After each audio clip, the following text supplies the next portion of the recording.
Patrick, tuluyan ng iwanan ng Pilipinas. Ang dahilan, para layuan ang mga intrigang sangkot siya at si Jeneline Mercado. Ang ebidensya, ang mga larawan ni Patrick at Jessica Garcia na kinunan sa Macau.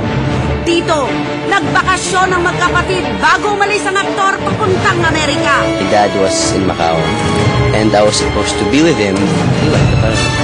February 24, 2008 sa Davao, tuluyan ng winakasan ni Jeneline ang relasyon nila ni Patrick. Bunga ng madalas na pag-aaway ng pagdududa raw ng aktor sa batang dinadala ng aktres at ang hindi raw pagpapakita ni Patrick kay Jeneline. Ngayon, ang aktor lilistanin na ang Pilipinas para matahimik ang lahat ng mga intriga.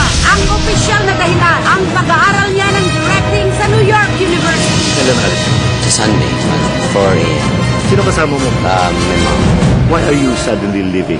I'm gonna be studying sa States. Ngunit nang diretso'y namin si Patrick kung ano ang mas malalim na dahilan ang kanyang isinagot. For a particular reason also, and the intrigues here is too much. Ang itinuturing niyang intriga, ang pagkakabit ng kanyang pangalan sa mga isyong may kinalaman sa sugal at droga. I don't get what you mean by bad influences, but Bad barkadas daw. well, that's not the case.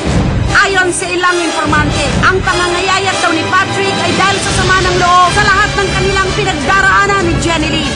They don't want me to be close to them. You know, that's why I'm even parang depressing. Kung makita niya ako at magagalit lang siya or sama lang yung araw niya, might as well. Ang tinutukoy ni Patrick, ang panayam ni Jeneline noong bayo sa birthday at baby shower ng aktres. Sinabi ni Jeneline noon na hindi siya magsasalita ng kahit anuman tungkol sa ama ng kanilang magiging anak. Ganda na yung mood ko, huwag niyo lang ano rin. Siray. Next topic, next. Ngayon, desidido na si Patrick na hindi na muna siya makipagrelasyon matapos ang bagyo sa kanila ni Jeneline. Ayoko muna ng love life. I just want to enjoy myself, ever get a chance to take care of the baby. For me, that's my priority now. Will you take responsibility? I would like to, if they would let me. I know naman Jen will take good care of our baby. Basta payagan lang niyang makita ko yung baby.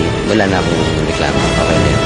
Hanggang sa mga sandaling ito, walang ibinibigay na anumang pahayag si Jeneline at ang kanyang manager na si Becky Aguila sa Davao tungkol sa pag-alis ng aktor sa bansa. At ngayon, sa pagdiriwang ng Father's Day, araw ng pag-alis ni Patrick ng Pilipinas, ang binitiwan ng aktor, isang mapusong hiling. The best that I can be, I always try hard to be the best that I can be. At ang isa pang eksplosibong revelasyon, inihabilin daw ni Patrick Garcia si Jeneline sa non-showbiz best friend ng aktres habang siya ay wala sa bansa.